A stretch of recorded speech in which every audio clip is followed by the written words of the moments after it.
complainant ako. At dahil lang yon sa aking katayuan bilang Vice President. Tapos susunod pa, Presidente, anak ako. Tapos susunod pa, Presidente, anak ako. Tapos susunod pa, Presidente, anak ako. Tapos,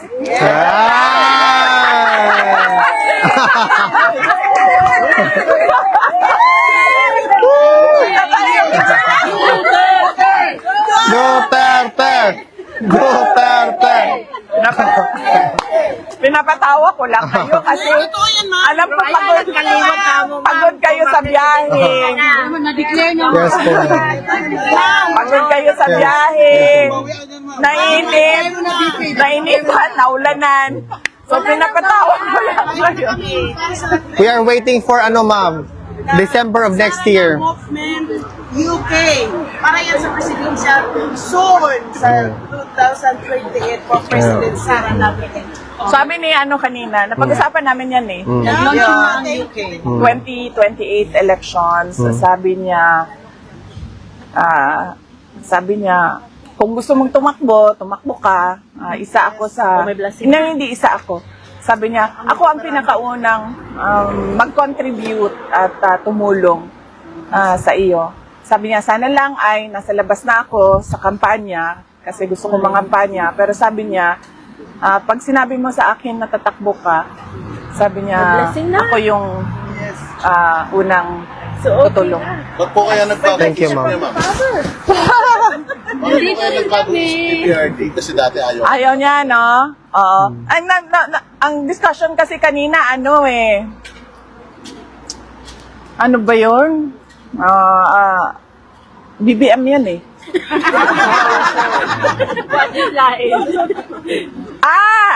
Sabi niya, Marcos daw tatakbo. Sabi ko,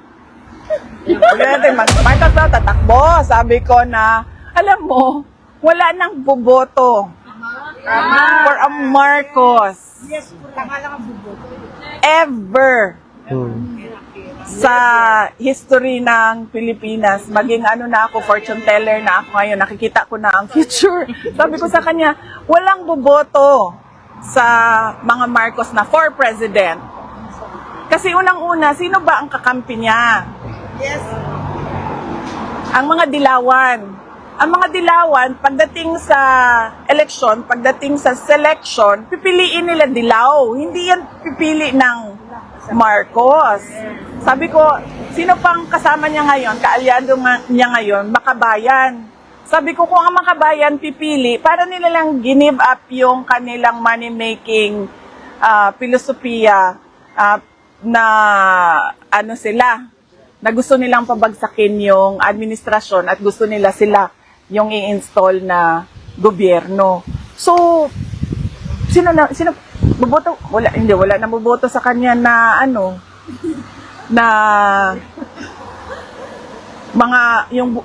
ako bumoto ako sa kanya noong 2022. Nagmahay na ko. Natagam. Yes! Lesson learned na ma'am. Nakakaon na og tagam. So sino ba boboto sa Marcos? Sa susunod, wala man silang kasama. Nay mo salik. Ngayon sa iyo, nakiusap. Ang nagsama-sama. Oh, alam nila yan. Kasi noong lumapit sila, alam nila na hindi nila kakayanin ang mga supporters ni Leni Robredo at the time noong 2022. So, ano ba yun? So yun. So sabi ko sa kanya, sino nang boboto sa Marcos? Sabi niya, pag ikaw tumakbo, yun yan, sabi niya. Pag ikaw tumakbo, Thank you, ma'am. Any more questions, guys? BP Inday, knowing that you are about to leave the Netherlands, how do you feel right now?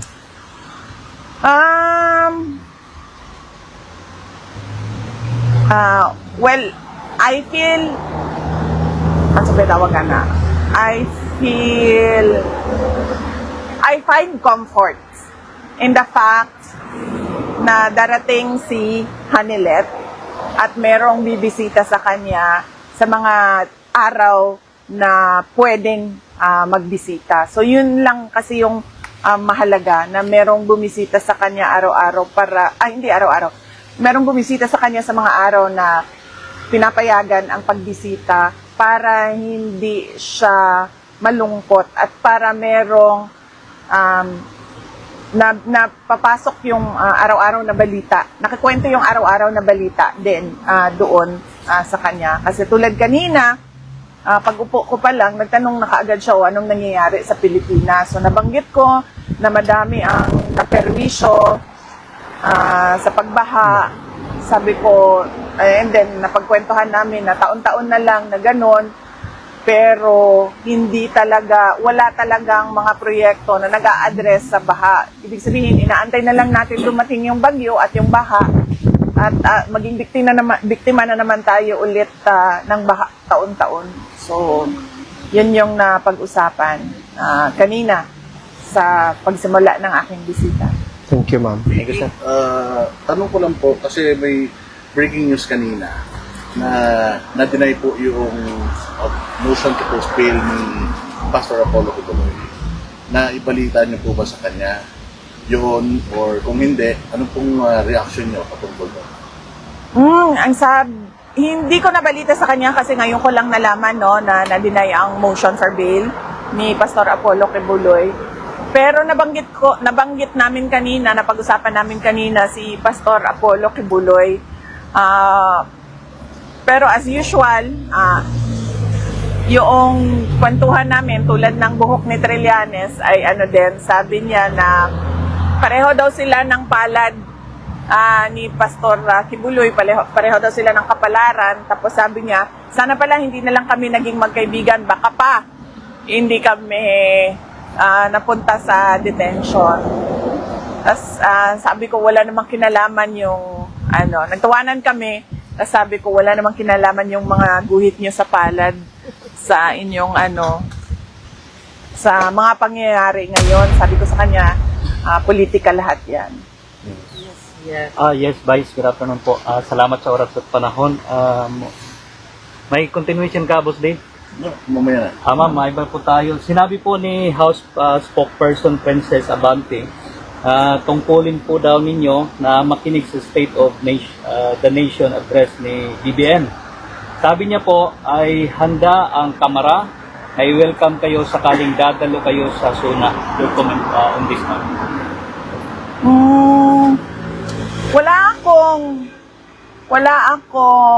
Wala tayong batas.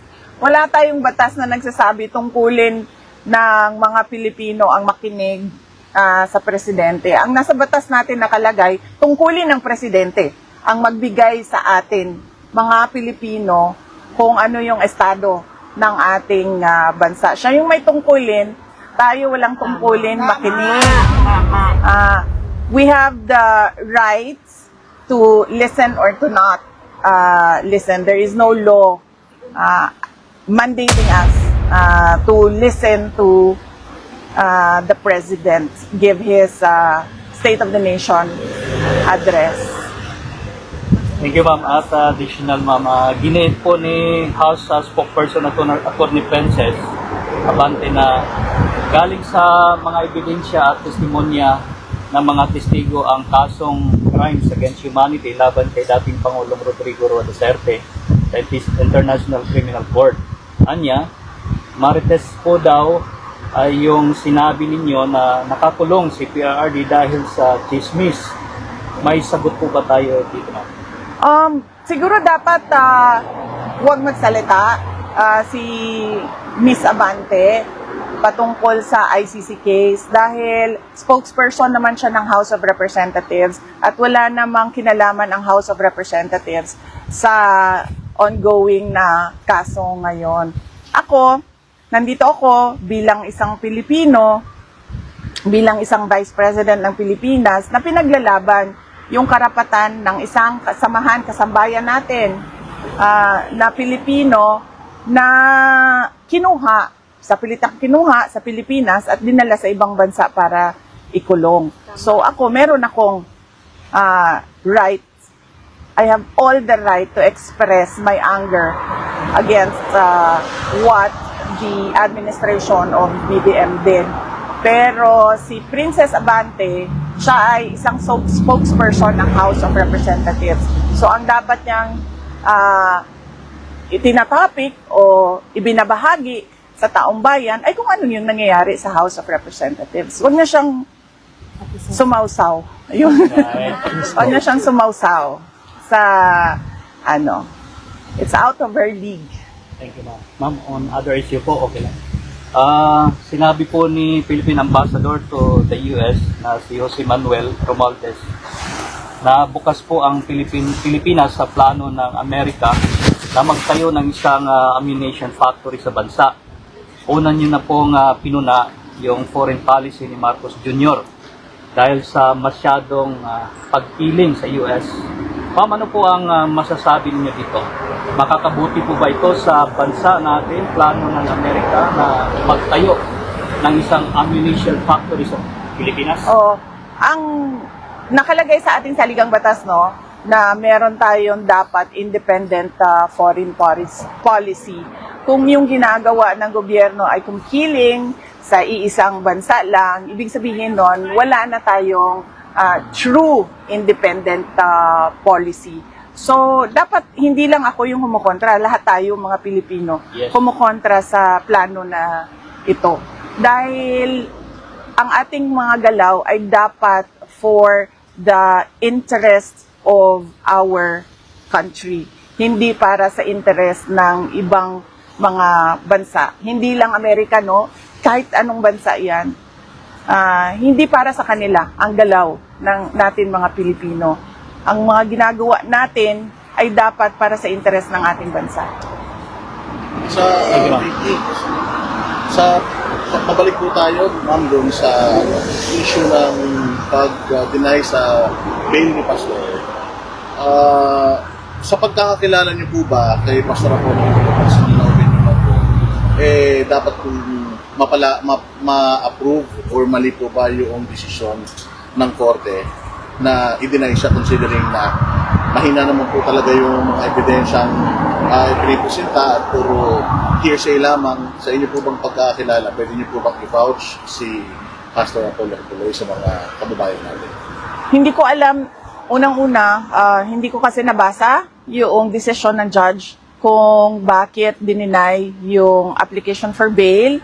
At pangalawa, hindi ko rin alam kung ano yung ebidensya na ipinakita ng prosecution para sila mag-oppose sa pag-apply ng bail ng accused. No? So mahirap magbigay ng comment kung wala akong alam kung ano yung nangyari doon sa loob ng korte.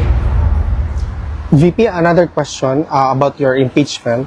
Kasi nag-release ng statement ng House of Representatives that they are not going to answer the Supreme Court's asking them to relate significant materials with respect to their decision-making process. What if it's possible for you to make comment po about the move of the House of Representatives that they are not going to provide this information kasi nga it is within the rights of their internal procedures daw and it's not within the jurisdiction of the Supreme Court to ask these pertaining documents? Yan na yung nakalagay, no? Pinpublish ba namin ang petition namin? Nag-release ang House of Representatives. No, ang petition namin, nakalagay lahat doon sa petition namin. Nakalagay lahat doon sa petition namin sa Supreme Court kung ano yung sinasabi namin na labag sa batas na ginawa nila. At syempre, dahil korte yon ay kailangan mabigyan din ng pagkakataon yung kabilang kampo na magbigay ng mga hinihingi ng korte. At nandun pa rin kami sa sinasabi namin na mali yung ginawa nila. Labag siya sa konstitusyon, labag siya sa batas, at lalong-lalo na nilabag nila yung karapatan ko na na maging fair yung proseso ng pag-file ng impeachment. Any questions? Madam VP, bumabaha po ngayon sa Pilipinas dahil sa bagyo at alam naman po natin na meron po isang congressman dito ang nagpo-propose na imbestigahan po yung Dolomite Beach na dahilan daw po ng pagbabaha Exactly. sa Metro Manila. Oo. So, marami pong ulit baha ngayon. Baka ibintang din po yan kay Pangulong Duterte dahil alam naman natin na yung Dolomite Beach isa po sa mga projects ni Pangulo. Oo, hindi na ako magtataka kung lahat ng ginawa or lahat ng ginagawa ni dating Pangulong Duterte ay imbestigahan ng administrasyon ngayon. At hindi na rin tayo magtataka kung lahat noong mga nangyayari ay sasabihin nila na kaparte yan ng war on drugs. At kasalanan yan ni President Duterte. Kasi nga, sinabi ko na, ang ginagawa kasi nila is political scapegoating. Ibig sabihin, ayaw nila tanggapin yung obligasyon, ayaw nila ibigay yung accountability sa mga problema. Tulad ng pagbaha, dapat kasi ang sasabihin mo niyan ay ano ba ang dahilan kung bakit nagbabaha? Ano ba ang plano natin para sa susunod na bagyo ay hindi nababaha? At paano ba natin i-implement yung plano natin na paniguraduhin natin na hindi na nasa-stranded o hindi na nabibiktima ng pagbaha yung mga tao. Ganun dapat ang sagot ng gobyerno. Hindi yung magtuturo sila ng ibang tao. Kasi nililihis nila yung attention ng tao sa totoong problema. VP Inday, I would like, on behalf of the Filipino people, we would like to thank you and the Office of the Vice President for extending the Libre Sakay program po, because it has actually elevated a lot and helped a lot of people, especially those areas na talagang present itong Libre Sakay. Do you have a message to those people, ma'am? We're very thankful for this program na extend pa siya. Yes. Oh, well, kung gaano man kaliit, kahit gaano man kaliit yung project namin, so as long as magagawa namin ay itutuloy yan ng Office of the Vice President. At sa ngayon, nabasa ko sa reporting kanina doon sa aming group chat sa opisina ay nagkikater ang kasi peak hours lang yung libreng sakay, pero ngayon may emergency dahil marami ang stranded dahil sa baha. So nagtuloy-tuloy yung pagtakbo ng bus para tulungan yung mga na-stranded doon sa kanilang mga assigned routes. Thank you, VP. Salamat. May bago pong statement, BBC General Torre, tungkol sa mga DDS, wala daw utak. At saka, ang mga DDS daw at ang mga Duterte ay anti-government. At isa pa, nananawagan siya ng pagkakaisa, and sinasabi din niya na ICC na ang pinaka-fair. Ano pa daw ba ang nire-request natin? Bakit gusto pa nating pauwiin si Pangulong Duterte? Nasa ICC na, which is ang pinaka-fair daw po na korte sa buong mundo. Lagi ko naman na sinasabi pag mayroong nagsasabi sa akin na baliw ako, or may nagsasabi sa akin na kahit ano. At tulad niyan, may nagsasabi sa atin na bobo tayo, parang sabihin na lang natin, it takes one to know one. So kung bobo kami, bobo ka din. Tayo lang yan. Mas natin. Bobo tayo, mas Sabi ni Marcos na yung tubig, baha, ipunin. Para magamit pa natin sa pagtulog. Anong comment niyo doon? Kaya may ipon na. Yun yung isolve niya para... Ipunin po natin lahat, tapos i-deliver po natin sa Malacanang para po may mainom siya. Iinom na siya ng tubig baha. Ma'am, sa kaya susuyok mo. Ganun na po ang gagawin natin. Ipunin natin lahat, i-deliver natin sa Malacanang para meron silang mainom doon. Ma'am, okay lang. Kasama ba sa option kay PRRD ang kwan, ang suggestion ni Atty. Harry Roque katong domestic legal remedy? Napag-usapan namin yan, at ang napag-usapan namin magkakapatid ay one after the other ang remedies, hindi sabay-sabay. Okay. Ma'am, At alam ni Atty. Harry Roque yan. Alam niya. Dahil ilang beses na yan napag-usapan. ma'am, na kay na hinumduman nga tabang ni Pastor Kibuloy sa panahon sa eleksyon kay BBM? O importante ba ang kanang utang na loob sa mga Pilipino? Sa mga Pilipino, yes, utang na loob, delikadesa, malaki sa atin yan, delikadesa, utang na loob, bayanihan, yan yung mga portraits ng mga Pilipino. Kasama na ang pagiging hospitable. Yes. Portraits yan siya ng mga Pilipino. Nakinainomduman ka itong gitabang ni Pastor Kibuloy sa panahon sa eleksyon ni BBM? Oh yes, nag-endorse si Pastor Kibuloy kay President Marcos noong 2022. At nandoon ako the day na nag-endorse siya. Kasi bago kami umalis ng Davao City, dumaan kami sa simbahan, sa Catholic Church, then dumaan din kami kay Pastor Apollo Kibuloy at nag-prayer siya.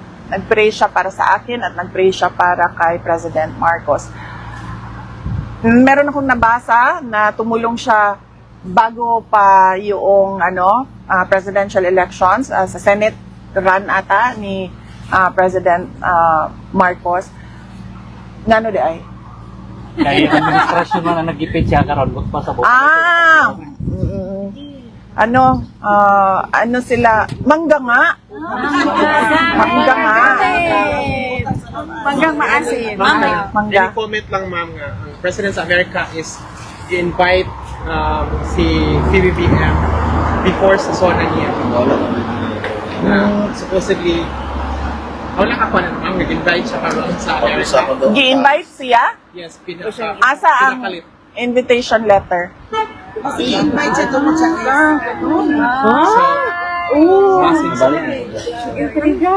So, ano siya, ma'am? Any comment to that? Hindi. Gusto ko makita yung invitation letter. Oo. Any more questions? Go ahead. Sige ma'am. Diretso mo. Ma'am, pwede mawatanang kung anong good ka na. Ang mga tao ba, curious lang sila about ni Attorney Rocky nga nung atong last Saturday wala siya. Invited ba daw siya atong event? Wala man natay isa-isa giimbita na tanan invited. Oo. And everybody is, are, Were, yeah. everybody welcome. In fact, dito sa ano bang tawag dito, Duterte Street, welcome lahat. Sa lahat ng rallies, Yes. welcome lahat. In fact, nasaan na yung yung kasama ko sa Australia at pupunta din sa, kasama ko sa Australia, pupunta din sa Korea. Lahat, welcome and invited sa sa mga rallies natin. Siguro ang advice ko lang sa lahat, hindi naman talaga yan maiiwasan na meron tayong pagkakaiba ng opinyon, ng paniniwala, ng prinsipyo. Dapat yung mga ganon, pag merong problema, ay iset aside natin. Mag-focus tayo doon kay dating Pangulong Rodrigo Duterte kasi siya yung nangangailangan ng tulong natin. Correct. Ngayon. Isa lang ang goal natin is makagawa si Tatay Digong. Yes, opo. And then, I hope na magkaisa din tayo. Oo. Tapos, kung gumamit tayo by analogy, parang parang mag-asawa. Di ba sa mag-asawa, darating yung punto na magsige na maglalis, magsige na mag-away, lagi kayong nag-aaway, lagi kayong nagtatalo, meron kayong mga hindi pagkasunduan dahil nga magkaiba yung ugali ninyo, magkaiba yung personalidad ninyo, magkaiba yung upbringing ninyo. Pero tatahimik kayo dahil meron kayong mga anak. Correct. Yes. Na kailangan na maayos yung pagpapalaki ninyo sa kanila at hindi nila nakikita na nag-aaway lagi yung kanilang mga magulang at nakatutok sila doon sa mga principal, mga primary na primary, ano bang tawag niyan? Concerns. Gawa na lang ng Primary, mga problema. primary individuals doon sa relationship. Sa isang marriage, hindi kasi pag meron na kayo, kung kayo lang dalawa, kayo yung dalawa. Pero pag may anak na kayo, hindi na kayo yung dalawa ang importante. Ang importante na ay yung anak ninyo. Ganun din yun sa atin. Marami tayong pagkakaiba. Pero hindi tayo ang importante dito. Exactly. Ang importante dito ay si President Duterte. Amen.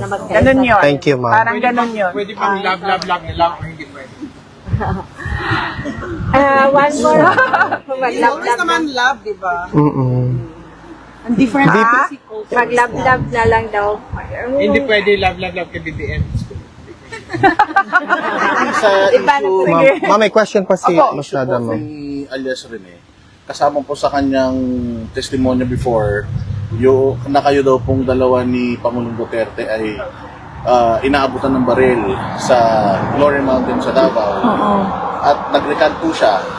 Kayo po ba ay mananawagan sa mga taga-Senado at mga kaalyado natin sa Senado na maimbestigahan yung recantation na yun ni alias Rene? Oo. Definitely. Hindi lang panawagan para maimbestigahan. Kung kailangan mag-file ng kaso sa mga nagpilit na mag-present ng witness na hindi makatotohanan ang sinabi, ay dapat mag-file ng kaso. Kayo po ma'am, since kayo po yung subject doon sa isa pa sa mga subject nung pagsisinungaling niya, gusto nyo rin po bang mag-file ng reklamo doon sa alias Rene? No, ang dami. Sa totoo lang, kung gusto ko lang mag-file, ang dami ko nang na-file ng kaso dahil ang dami ko ng causes of action, sa totoo lang, under Philippine laws. Libel, cyber libel, harassment, threats, dami na. Pero wala akong pinafailan ng kaso. Bakit?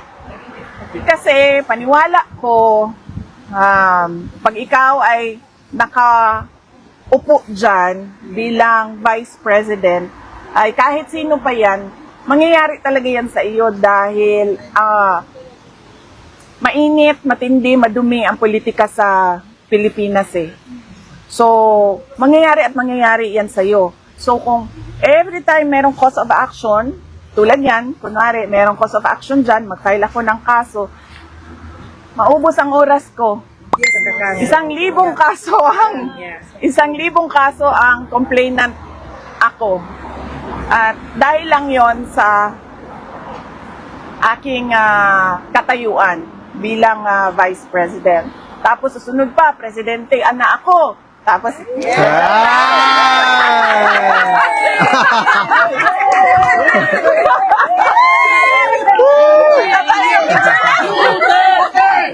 Duterte! Pinapatawa ko lang kayo kasi alam ko pagod kayo sa biyahe. Yes po. Pagod kayo sa biyahe. Nainitan, naulanan. So pinapatawa ko lang kayo. We are waiting for ma'am? December of next year. Movement UK. Para yan sa presidential soon sa 2028 for President Sara Duterte. Sabi ni kanina, napag-usapan namin yan eh. Ang UK. 2028 elections, sabi niya, kung gusto mong tumakbo ka, isa ako sa, hindi isa ako. Sabi niya, ako ang pinakaunang mag-contribute at tumulong sa iyo. Sabi niya, sana lang ay nasa labas na ako sa kampanya, kasi gusto ko mangampanya. Pero sabi niya, pag sinabi mo sa akin na tatakbo ka, sabi niya, ako yung unang tutulong. Ba't po kaya Thank you, ma'am. Bakit kayo nagbago sa PPRD? Kasi dati ayaw. Ayaw niya, no? Oo. Ang discussion kasi kanina, ano ba yun? BBM yan eh.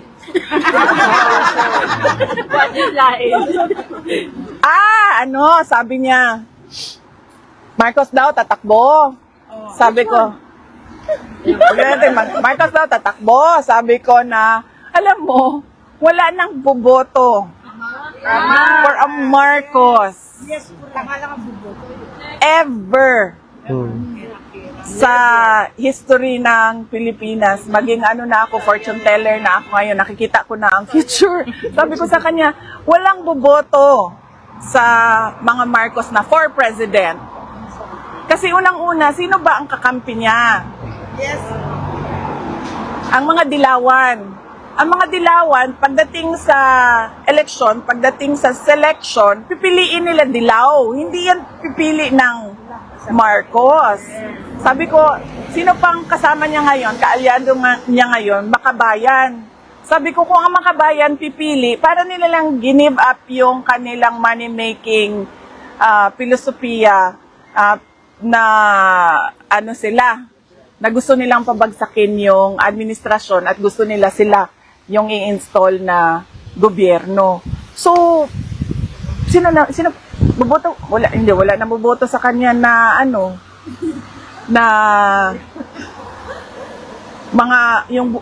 ako bumoto ako sa kanya noong 2022. Nagmahay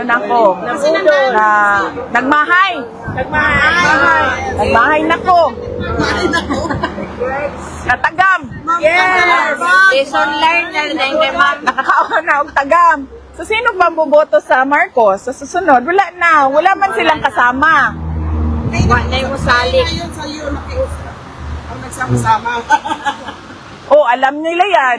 Kasi noong lumapit sila, alam nila na hindi nila kakayanin ang mga supporters ni Leni Robredo at the time noong 2022. So, ano ba yun? Yun. So sabi ko sa kanya, sino nang boboto sa Marcos? Sabi niya, pag ikaw tumakbo, yun na yan, sabi niya. Pag ikaw tumakbo, Thank you, ma'am. Any more questions, guys? Yep. Yes. ano yung greatest fear nyo for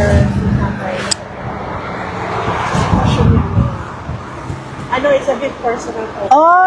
Greatest fear ko ay, unang-una, syempre, pag merong simbak ko na ay mahitabo saya sa sulod, na ay may mangyari sa kanya sa loob na wala ako dito, so kailangan ko pa magbiyahe ng 16 hours para makaabot ka agad dito.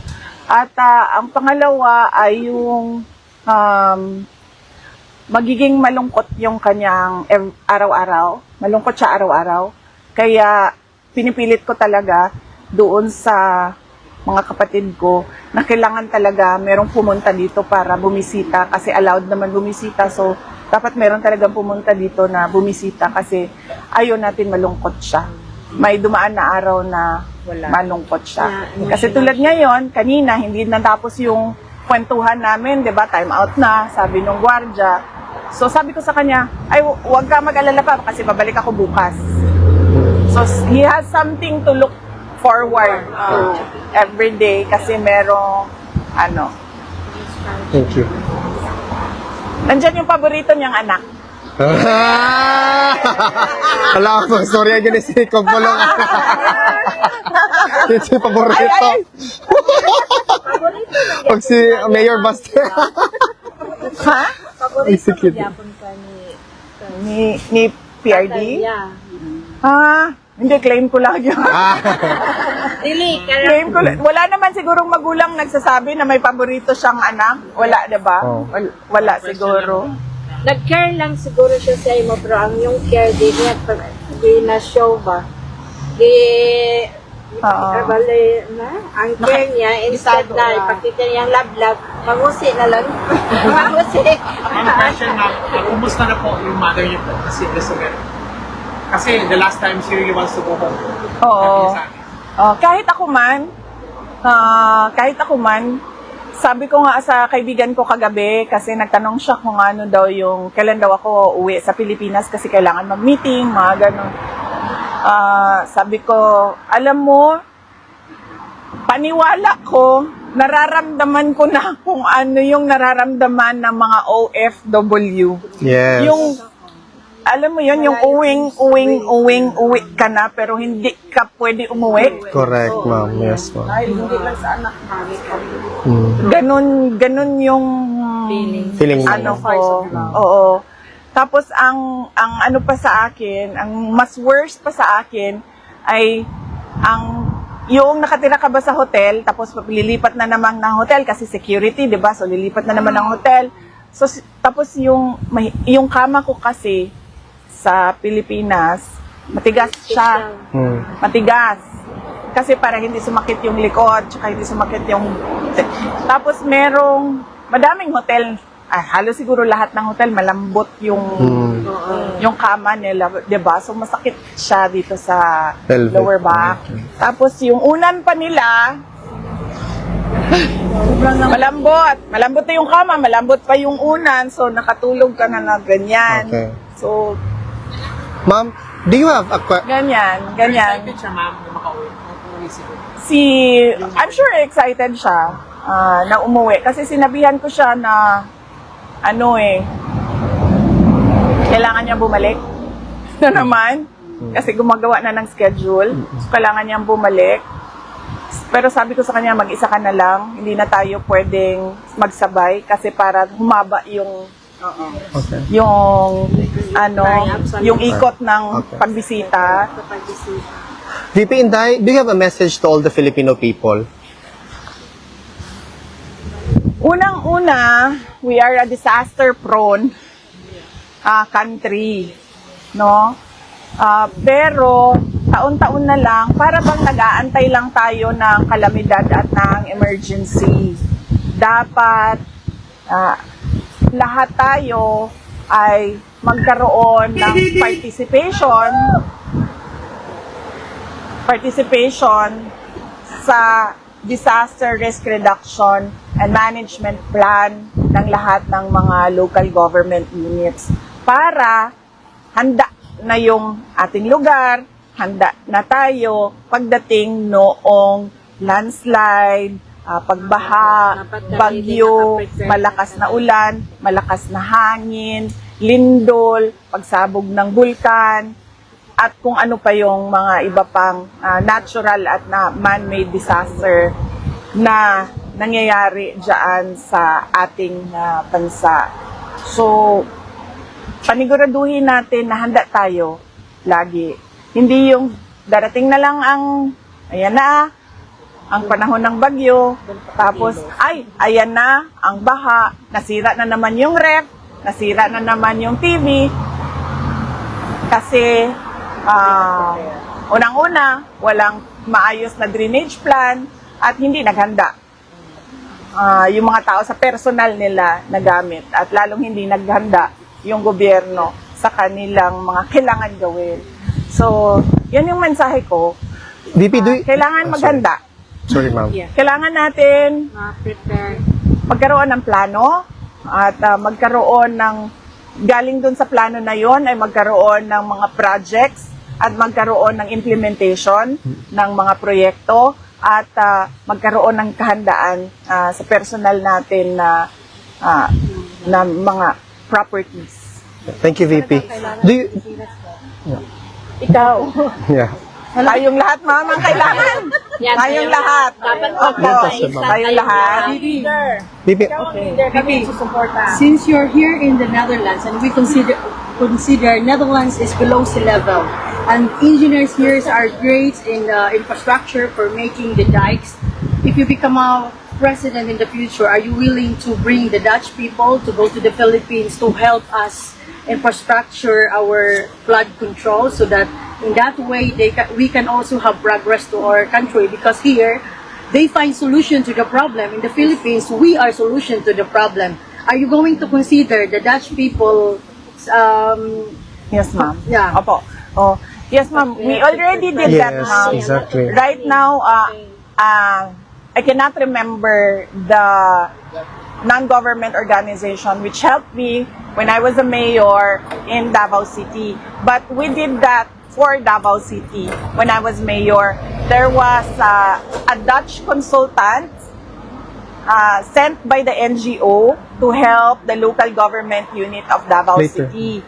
And then he went around, forgot his name, I forgot the name of the NGO, but it's in newspaper articles. He went around Davao City and then he assessed the problems and then he gave common sense solutions. Truly, he gave common sense solutions to the problems of the city with regard to sidewalks, pedestrians, and drainage. Apo. Yan yung pinunta niya doon.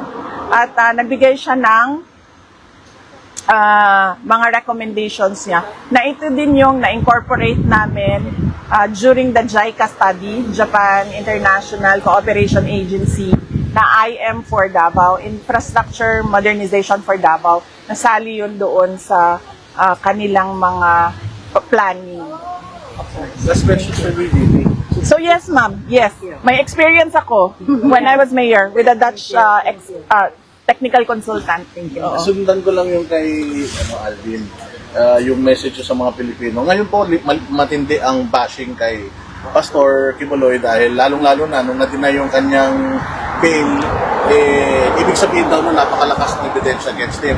Dinaya na po yung Duterte, nakakulong na po siya ng walang kasalanan, and ngayon, dininay pa yung kanyang bail. Mababa po ang moral ng mga sympathizers, supporters ng KOJC at ng mga DDS patungkol dito. Meron po ba kayong mensahe para sa kanila? Oo, i-share ko ang na-i-share ni dating Pangulong Rodrigo Duterte sa akin kanina. Kasi tinanong ko siya, sabi ko, pag ba mag-isa ka na lang, tapos nag-iisip ka kung ano yung mga nangyayari sa ating bansa, nangyayari sa kaso mo, anong ginagawa mo? Sabi niya, unang-una ay kinakausap niya daw ang Diyos. At lagi niyang sinasabi na if it is your will and it should be your way. Yun yung sinabi niya sa akin. Thank you, VP.